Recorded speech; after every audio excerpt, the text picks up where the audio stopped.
My wife was diagnosed with terminal breast cancer when she was 38. My children were 1 and 4 at the time of her diagnosis. And she had a really terrible clinical course with a lot of toxicities from the drugs that she took. And I really just responded to that by saying, we need to do better. So I if you like, dedicated my research career to my wife.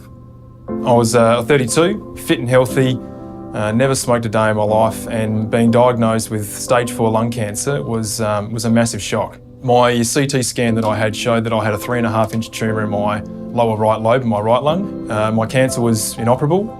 So before I had my cancer diagnosis, we found out 4 days before that my wife was pregnant with our first child. So it actually turned out to be probably a bit of a really blessing in disguise, because it allowed us to focus on something that was really positive while we were going through probably the worst news that you can ever receive.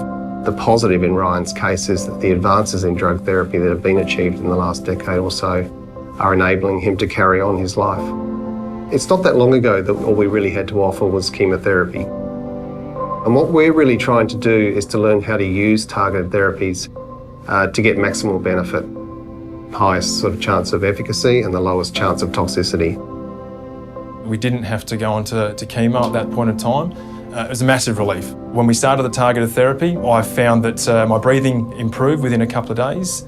And then by 5 months later, I went back in, I had another CT scan and showed that the cancer had reduced by over 90%. So it was the targeted therapy was really the key element that gave us a significant amount of time.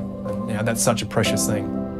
Funding from the Cancer Council is absolutely critical to everything that we do. For good cancer research or for progress in cancer research, you need to achieve momentum, and momentum takes a continuity of funding. I don't know how we would actually achieve what we do without funding from Cancer Council.